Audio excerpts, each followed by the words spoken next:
오늘 함께 나눌 말씀은 사사기 3장 7절부터 11절까지입니다. 사사기 3장 7절부터 11절까지입니다. 구약성경 364초 번호입니다. 사사기 3장 7절부터 11절 짧기 때문에 다 같이 함께 읽도록 하겠습니다. 시작.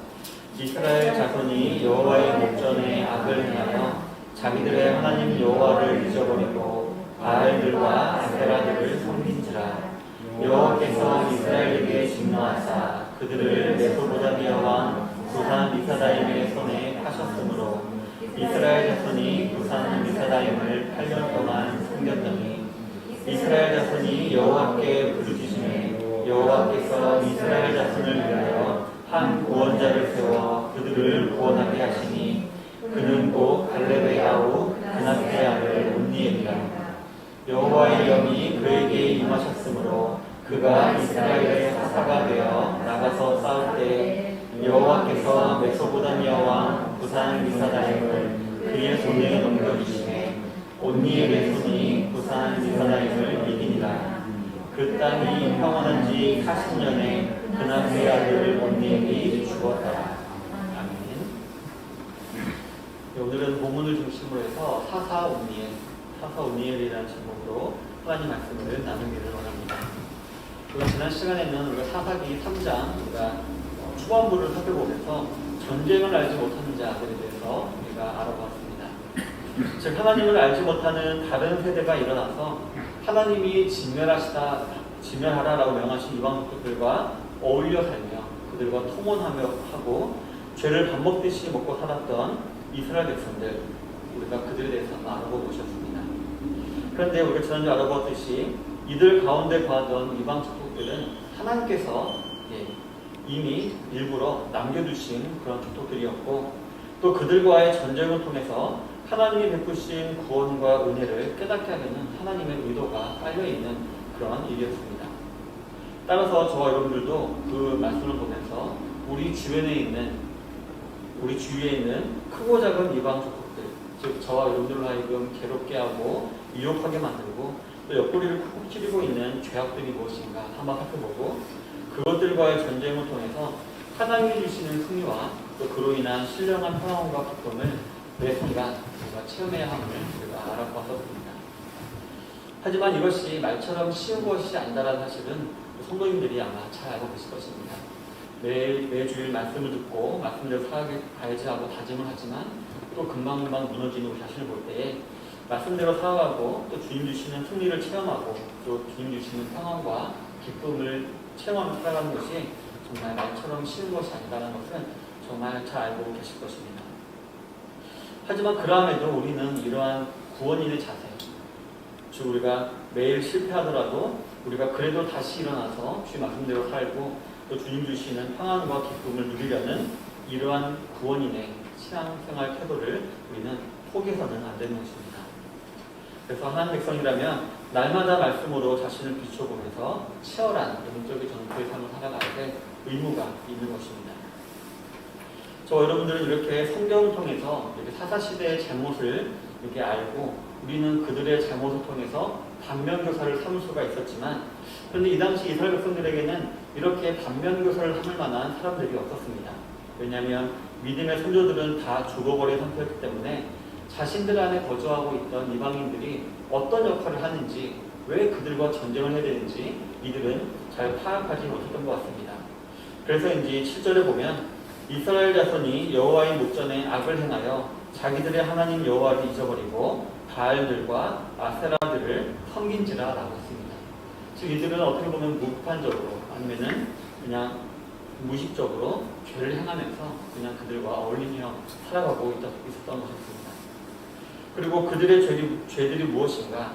먼저 오늘 7절에서는 그들의 죄는 여호와의 목전에서 행한 죄이다라고 이렇게 말을 하고 있습니다.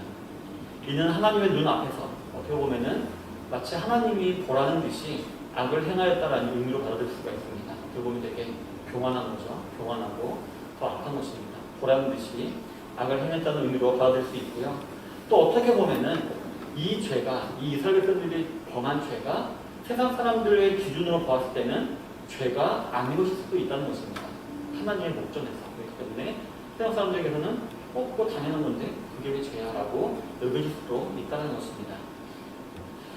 이 후자의 의미가 될 수 있다는 그 증거는 바로 이 7절에서 지적하고 있는 이스라엘 백성들의 죄가 바로 하나님 여호와를 잊어버린 것이었다라고 말하고 있기 때문입니다. 그들이 뭐 도둑질을 하고 살인을 하고 이런 것을 죄라고 말하지 않고 하나님 여호와를 잊어버린 것이 악이다, 죄다라고 하기 때문에 세상 사람들 보기에는 그게 죄가 아닐 수도 있는 것입니다. 여러분, 앞에서 말씀드렸듯이 지금 이 성경에 기록되어 있는 이스라엘 백성들은 하나님을 경험했던 세대와는 다른 세대였습니다. 만약 이들이 하나님을 경험했던 세대로부터 여호와 하나님 경외하기를 배웠다면 이들은 다른 세대가 아니라 다음 세대로 불렸을 것입니다. 그러나 이들은 불행하게도 하나님을 알지 못했던 다른 세대였습니다. 그렇기 때문에 그들은 여호와 하나님을 잊어버리고 만 것이었습니다. 그리고 이 사실은 세상 사람들에게 있어서는 아무런 문제가 아닐 수도 있지만 선택을 받은 택한 민족이었던 이스라엘 백성들에게는 죄악이었던 것입니다. 왜냐하면 본문에서 하나님께서 말씀하시듯이 이들은 그냥 하나님 여호와를 잊어버린 것이 아니라 자기들의 하나님 여호와, 즉 애굽에서 그들을 구원해내시고 정말 말 못할 여러 가지 은혜들로 광야에서 인도하셨고 약속하신 가나안 땅으로 인도하신 구원주 하나님 여호와를 잊은 것이었기 때문이었습니다. 그렇기 때문에 그것은 정말로 중한 죄악이었던 것입니다. 그리고 이어서 그들은 바알들과 아세라들을 섬겼다라고 했습니다. 여기서 바알과 아세라, 즉 단수가 아니라 바알들과 아세라들, 즉 복수가 쓰인 것은 참 의미심장한데요. 바로 하나님을 떠난 사람들은 그 어느 것으로도 진정한 만족을 누리지 못하기 때문에 무수히 많은 우상들을 찾게 된다는 것입니다. 그래서 가만히 보면 정말 세속적인 사람일수록 취미가 엄청 많고 좋아하는 것이 엄청 많고 이렇게 호감 있는 것이 많이 있습니다. 그리고 이제 요즘은 좀 유행이 덜한 것 같은데 몇 년 전만 해도 서점에 가면은 가장 많이 볼 수 있는 책이 어떤 책이었냐면은 뭐 30대에 꼭 해봐야 될 몇 가지, 뭐 60대에 해야 될 몇 가지 이런 식으로 꼭 해봐야 될 몇 가지가 있다라고 말하기도 하고 뭐 심지어는 남자라면 꼭 해야 될 것, 뭐 여자라면 꼭 해야 될 몇 가지 이런 책들의 제목이 참 많이 있었습니다. 그리고 우리 선생님들은 혹시 페이스북이나 인스타그램 하시나요? 저는 어디서 제가 그 사람들을 팔로우했는지 모르겠는데 이제 여러 가지 뭐 여행 사이트나 그런 게 저한테 팔로우가 돼 있어가지고요. 보면은 뭐 강릉 가면 꼭 가봐야 될 거 있고 그리고 뭐 또 어디 뭐 가면은 꼭 먹어야 될 8가지, 그리고 뭐 제주도 동쪽에 꼭 가봐야 될 카페 이렇게 계속 써가지고 볼 때마다 진짜 가고 싶다 이런 생각이 들기도 하는데요. 어쨌든 이런 것들이 정말 이렇게 많이 이렇게 청년들에게 또 젊은들에게 노출이 되어 있고 특히 요즘은 이제 너무나도 익숙해진 단어가 있죠. 바로 버킷리스트라는 이 말이 되게 익숙해져가지고 많은 사람들로 하여금 자기가 꼭 해보고 싶은 것을 적어놓은 다음에 그것을 다 해야지만 인생을 잘 살았다 이런 식으로 이렇게 사람들을 어떻게 보면 강요하는 것을 우리가 자주자주 보게 됩니다. 그런데 이런 것들 뭐 30대에 꼭 해야 될 것들, 꼭 우리나라 어디 가면 꼭 가보고 먹어야 될 것들, 혹은 꼭 실천해야 될 버킷리스트를 실제로 실천하려면은 어떻게 해야 될까요? 자신의 시간과 힘과 물질을 쏟아부어야 됩니다. 이것도 뭐 게으른 사람들은 하지 못하고요. 부지런한 사람들만 할 수가 있는데요. 그리고 이렇게 자기가 하고 싶은 것들, 뭐 아스라들과 바알들 이런 것들을 섬기기 위해서는 앞에 나왔듯이 여호와 하나님을 잊어야 하는 것은 필수 코스가 됩니다. 하나님께 예배드리는 시간을 잊어버리고 하나님께 드릴 예물을 잊어버리고 하나님을 위해 일해야 될 동기를 잊어야지만 우리는 우리의 한정된 시간 동안에 헛된 만족을 위해서 우리가 그런 것들을 사용할 수가 있게 되기 때문입니다. 그런데 이러한 것이 하나님 보시기에는 악이지만 세상 사람들 보기에는 이게 악인가요? 절대로 악이 아닙니다. 오히려 멋지고 당연한 일이지라고 이렇게 느끼고 있는 것입니다. 그래서 이러한 삶을 추구하지 아니하고 그저 교회와 신앙과 영적인 것을 위해서 헌신하고 수고하는 것은 답답하고 어리석은 것으로 여겨지는 것입니다. 예전에 제가 대학교 때, 제가 이제 대학교 1학년 때 구원을 확신했기 때문에 이제 과 행사에 제가 거의 참석 안 했거든요. 근데 좀 외롭더라고요. 수업 시간에 그냥 인파하고, 저 같은 경우 맨날 뭐 교회, 학교, 집, 교회, 이런 식으로 하다가 애들하고 좀 친해지고 싶어가지고 한번 개강 파티를 간 적이 있습니다. 가서 이제 얘기를 하는데 술은 안 마시고 그냥 이렇게 뭐 안주만 먹고 있었는데 애들이 점점 술 마시면 술이 취하잖아요. 저한테 물어보더라고요. 선배는 도대체 무슨 재미로 사냐고 저한테 물어보더라고요. 나는 그냥 교회 가서 있는 게 좋아 이런 식으로 말하고 넘어간 적이 있었는데요. 이처럼 그 후배들은 보기에 제가 너무 답답하고 재미없고 이렇게 사는 것처럼 이렇게 보였던 것 같습니다. 이처럼 세상 사람들이 우리 그리스도인들을 볼 때 이렇게 바라보는 것입니다. 참 쟤네들은 취미도 없고 모든 것을 저 귀중한 휴일을 교회에 온전히 나가서 헌신하는 것, 또 어떻게 보면 소비하는 것, 그게 어리석다라고 이렇게 느끼곤 하는 것입니다. 여러분, 여러분들을 유혹하는 재미들이 참 많이 있죠. 정말 많이 있습니다. 그런데 그러한 것들과 얼마나 전쟁을 치르고 계십니까? 여러분들, 즉 성도들의 행동의 표준은 하나님의 목적, 즉 하나님의 눈이라는 사실을 잊지 마시고 이러한 죄악들, 즉 세상 사람들에게는 정말 지극히 당연한 것이지만 우리 성도들에게는 죄악인 것들을 잘 분별하셔서 이러한 죄악들을 잘 피하며 살아가시는 저와 여러분들이 되시기를 바라겠습니다.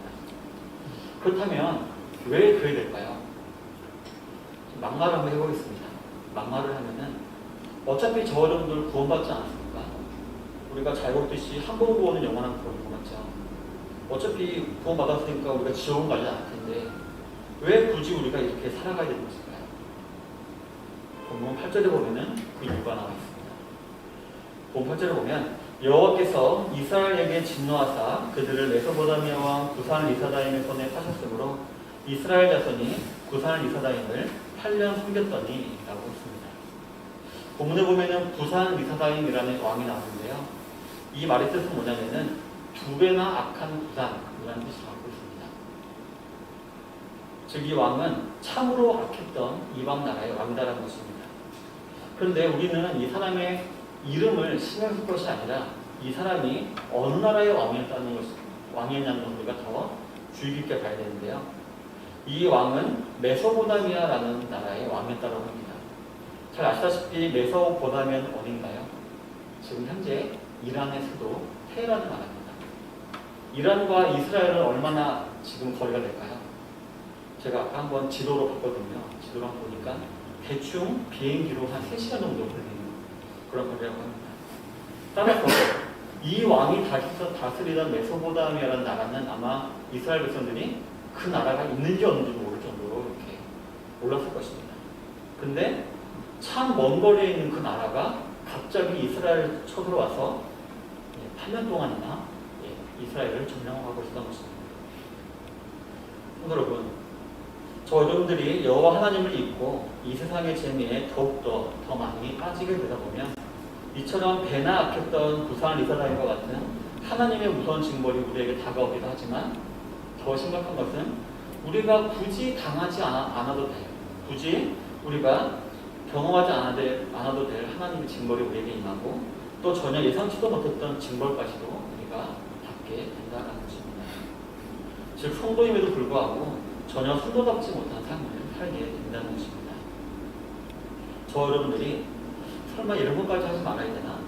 굳이 그럴 필요가 있을까? 라고 여기면서 누리고 있는 이 세상의 재미와 쾌락들, 즉 하나님께 드려야 될 시간과 예물과 힘들을 까맣게 잊어버리게 만들어버리는 것들은 여러분들이 굳이 경험하게 하지 않아도 될 하나님의 징벌을 받게 되는 첩경이 된다는 것입니다. 잘 아시다시피 우리 구주 예수님은 이 땅에 평화를 주시러 오셨습니다. 바로 하나님과 사람 사이에 평화를 주시기 위해서 이 땅에 오셨습니다. 그리고 우리는 이러한 예수님을 믿음으로 말미암아 하나님으로부터 주어지는 영원한 생명과 평안, 즉 진정한 평화를 얻게 되는 것입니다. 그런데 우리가 이러한 하나님을 잊어버리고 세상과 평화하려 하고 나와 평화하려 하고 이렇게 할 때에 우리는 진정한 평화가 우리에게 이미 임했음에도 불구하고 반대로 마치 평화가 없는 것 같은 그런 삶을 살아가게 된다는 것입니다. 여러분, 8절 하반절을 보면 이스라엘 자손이 구산 리사다임을 8년 섬겼더니 라고 기록을 하고 있습니다. 이 말은 무슨 뜻일까요? 이스라엘 백성들이 이처럼 악한 왕으로부터 당하지 않아도 될 고난을 당하고 있음에도 불구하고 그들이 8년 동안이나 하나님을 생각할지 몰랐다는 것입니다. 어떻게 보면은 자기들이 지금 하나님으로부터 징벌을 받고 있는 것조차도 이 백성들이 몰랐다라는 것입니다. 그저 운이 나빠서 아니 좀 시대가 안 좋아서 이런 식으로만 생각하고 이것이 하나님의 징벌다라는 것은 생각하지 못했다는 것입니다. 요즘 유행하는 말 있죠. 이 또한 지나가겠지 이렇게 생각하면서 그런 문기를 하거나 또 우리가 힘을 합치고 지혜를 모으면 언젠가는 쫓아낼 수 있겠지. 내 경험상으로 보아서 이 왕과도 잘 타협하면은 결국 공존할 수 있을 거야 라고 생각하다가 8년 동안 고통만 더욱더 당하게 되었던 것입니다. 그런데 이러한 고통은 굳이 당하지 않아도 될 그런 고통이었습니다. 왜냐하면 이어지는 구절을 보면 이스라엘 자손이 여호와께 부르짖음에 여호와께서 그들을 위하여 한 구원자를 세워 구원하게 하시니 그는 곧 갈렙의 아우 그나스의 아들 온니엘이다 라고 기록을 하고 있기 때문입니다. 그들이 견디다 못해 여호와께 부르짖자 하나님께서는 기다렸다는 듯이 곧바로 온니엘을 세워서 10절에 보면 여호와의 신이 그에게 임하셨으므로 그가 이스라엘 사사가 되어 나가서 싸울 때에 여호와께서 메소포다미아 왕 구산 리사다임을 그 손에 붙이심에 온니엘의 손이 구산 리사다임을 이기니라 라고 기록하고 있듯이 그 사사 온니엘을 통해서 그 악한 그 강한 구산 리사다임을 죽게 하셨던 것이었습니다. 저는 이 본문을 읽으면서 어떻게 보면은 이스라엘 백성들보다 하나님이 더 애가 터졌던 것이 아닌가 생각했습니다. 왜 나를 부르지 않지? 나에게 도움만 보면 내가 도와줄 텐데 왜 나를 안 부르고 결국 혼자 서서 고생을 하고 있지? 라고 하나님께서 이렇게 생각하고 있지 않셨나라고 저는 느껴졌습니다. 그렇기 때문에 그들은 하나님께 그저 힘들다라고 울부짖자, 즉 자신들의 죄를 회개하고 애통하며 나온 것이 아니라 하나님 힘들어요 이렇게 말을 하자마자 이렇게만 울부짖었는데도 곧바로 사사 온니엘을 통해서 구원을 해 주신 것이었습니다. 제가 여러 가지 이제 주석을 봤는데 그 어느 주석도 이 백성들이 부르짖은 것을 자신들의 죄를 회개하고 통회했다라는 의미로 받아들이는 상처는 아무도 없었습니다. 그저 힘들다, 자신의 고통을 아는 것 뿐인데 하나님께서는 알아서 구원을 해주신 것이었습니다. 성도 여러분, 여호와 샬롬, 즉 하나님과 평화하십니까? 즉 우리의 삶 가운데 하나님 주신 평안과 기쁨이 가득가득 넘치십니까? 아니면 여러 가지 크고 작은 일들로 인해서 근심, 걱정, 불평, 불만이 넘치는 그런 삶을 살고 계십니까? 만약 범사에 평안하시다면 상황과 관계없이 내 마음이 항상 평안하다면 그분은 하나님과 올바른 관계를 잘 유지하고 계신 것입니다. 그러나 그렇지 않다면 분명히 이 당시 이스라엘 백성들처럼 자신의 힘과 자신의 지혜와 자신의 경험을 의지하다가 당하지 않아도 될 그런 고통을 당하고 있는 것입니다. 제가 지난 새벽에도 잠깐 말씀드렸듯이 하나님께서 우리에게 주시고자 하신 것은 재앙이 아니고 오히려 기쁨과 미래와 그런 것이라고 했습니다. 그런데 우리 성도가 그런 것이 없이 만약에 크고 작은 고통들로 인해서 고민들로 인해서 매일매일 하루하루가 고민스럽다면 그것은 무엇인가요? 바로 이 이스라엘 백성들이 8년 동안이나 구산 리사다임에게 압제를 당하고 있으면서도 그게 하나님의 징벌이라는 걸 몰랐던 것처럼 지금 내가 징벌을 당하고 있는데 그것을 우리 성도들이 지금 모르고 계시다라는 것입니다. 그러니 성도 여러분, 어떻게 보면 항상 매일매일 저 여러분들은 우리의 구원도 확인해 보면 참 유익하지만 내가 하나님과 합당한가? 내가 하나님과 평화하고 있는가? 그래서 내가 하나님이 주시는 참된 기쁨과 행복이 내 삶 가운데 있는가? 이런 것들을 한번 점검해 보는 것이 참 중요합니다. 성도 여러분, 항상 하나님과 평화에서 범사의 하나님과 스스럼 없이 교제하는 성도님들이 다 되시기를 바랍니다. 그리고 지금 이 자리에 앉아 계신 분들은 이 사실을 알고 지금 하나님께 간절히 기도하러 나오신 분들이신 줄로 믿습니다. 부디 그러한 기도를 통해서 하나님의 구원과 화평케 하심이 우리 성도님들의 삶 가운데 가득가득 넘쳐나게 되시기를 바랍니다. 그런데 참 안타깝게도 많은 성도님들이 이 사실을 잊고 지내고 계십니다. 바로 이 수요기도와 새벽기도는 저와 여러분들이 하나님께 간절히 기도하기에 참으로 좋은 시간이라는 것을 자주자주 믿고 있는 것입니다. 그러니 만약에 주위에 크고 작은 일들로 힘들어하고 또 고통을 당하고 있는 성도님들이 계시다면 그분들에게 이 시간을 추천하시기 바랍니다. 이 기도하는 시간을 추천하시기 바랍니다. 그럴 때 그분들의 탄련, 즉 구산 미사단으로부터 압제를 받는 그 암흑기, 자기가 지금 징계를 받고 있는지 몰랐던 그 시기가 지나가고 하나님의 신이 함께하는 사사 온일로부터 임하는 평화의 날들이 그분들에게 임하게 될 것입니다. 또한 저와 여러분들에게도 임하게 될 것입니다. 우리 사랑하는 성도 여러분, 오늘 알아본 이 온니엘이라는 사사는 본문에 처음 등장한 사람이 아니죠. 여호수아서에서 등장하고 사사기 초반부, 즉 1장 11절로 13절에 이미 훌륭한 사랑으로 한번 등장했었습니다. 그리고 이 온니엘이라는 이름의 뜻은 바로 하나님은 능력이시다 라는 뜻을 가지고 있습니다.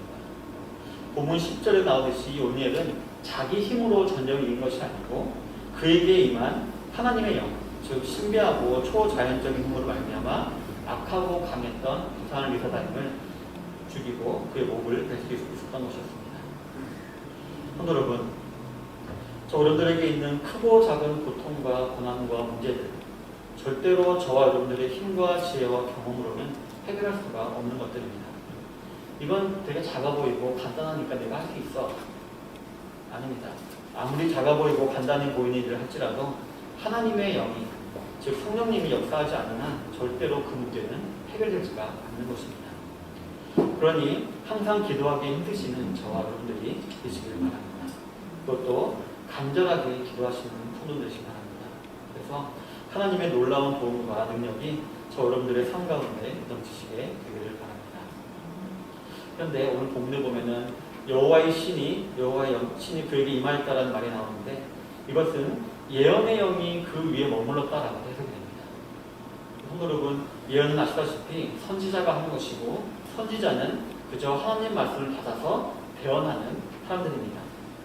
또한 저 여러분들은 하나님께서 직접 하시지 아니하시고 온니엘이라는 사사를 세우시고 그에게 능력이 임하게 하셔서 이스라엘 백성들을 구하게 하셨다고 했습니다. 그렇듯 우리의 영원한 사사이신 예수님, 그리고 그 예수님을 의지하고 따라가며 그분의 말씀을 전하는 우리 교육자들 위해서도 잊지 않고 꼭 기도해 주시기를 바랍니다. 어느 전투이든 가장 최고의 전략은 뭔가요? 우두머리에 목을 딱 해버리면은 그 밑에 군사들은 자연스럽게 오합지졸되지 않습니까? 그렇기 때문에 지금도 사탄마귀는 우리 목회자들과 교회 지도자들을 유혹하고 이렇게 공격하고 있는 것입니다. 그러니 우리 담임 목사님을 비롯한 교육자들 위해서도 꼭 기도해 주시기를 바랍니다. 아마 부족한 면이 많이 보이고 마음에 들지 않는 부분이 보일지도 모릅니다. 하지만 결국 그 모든 부분을 고치실 분은 누굴까요? 하나님이시죠. 하나님이 다 고쳐주십니다. 그러니 하나님께 간절히 기도하시며 나아가시는 지혜로운 성도님들이 되시길 바랍니다. 그래서 본문 11절에 그 땅이 태평한 지 40년에 그날사의 아들 온니엘이 죽었더라 라고 기록하고 있듯이 저와 여러분들이 인생 가운데 그로 말미암는 평화가 임하게 되시길 바랍니다. 이스라엘 사회에서는 45년을 한 세대로 칩니다. 따라서 40년간 평안했다는 것은 그 남은 일생, 그 세대, 그리고 온니엘의 그 일생 다 평안했다는 뜻도 된다는 것입니다. 그리고 평안이 천국에 갔다는 것입니다. 여러분, 가만히 살펴보면 이방 민족을 심어 놓으시는 분도 하나님, 가까운 지역이 아니라 굳이 저 먼 지역에서 구산 이사다임이 이스라엘 쳐들어오게 하신 것도 하나님, 또 구원하시는 것도 하나님께서 이 온니엘에게 성령님을 보내주셔서 이렇게 하신 것들, 이 모든 것을 볼 때에 하나님께서 이 모든 것들을 다 주관하고 계셨음을 우리가 알 수가 있습니다. 만약 이 전쟁이 온니엘의 능력으로 스스로 할 수 있는 것이었다면 구산 이사다임에게 압제당하고 있던 8년 사이에 먼저 이스라엘 백성들을 아마 구원을 했을 것입니다. 하지만 하나님의 신이 임하였을 때야 온니엘에게 전쟁을 하고자 하는 마음이 생겼고 또 승리를 했던 것을 보면은 이 모든 것의 배후에는 하나님이 계셨다는 것입니다. 그러니 우리 성도 여러분, 항상 모든 일에 숨어있는 하나님의 뜻을 발견하시길 이렇게 노력하시는 성도들 되시기 바랍니다. 세상 사람들처럼 아 죄송한데 오늘 운이 없네 이런 식으로 모든 일을 받아들이지 마시고 아무리 작은 일이라도 이 일을 통해서 하나님께서 나에게 말씀하시고자 하는 것이 무엇일까 궁금해하시고 그를 위해서 기도하고 말씀을 읽고 나아가시는 모든 성도님들이 되시기를 바랍니다. 그리고 이렇게 모든 것을 배후에서 우리를 위해서 역사하고 계신 하나님께 모든 것을 다 의탁하심으로 즉 간절히 부르짖음으로 이 모든 일들 가운데 넉넉히 승리하며 하나님 주시는 은혜와 평강의 삶을 살아가시는 우리 성도님들이 되시기를 바랍니다. 오늘 알아본 짧은 구절과 이 온리를 통해서 많은 깨달음이 있으시기를 바랍니다. 그리고 그러한 깨달음에서 깨달음을 아는 데서만 그치는 것이 아니라 몸소 실천에 보심으로 말미암아 하나님의 선하시고 의로우신 뜻을 매일매일 체험하며 나아가시는 모든 성도들 되시기를 주님의 이름으로 축원합니다. 아멘.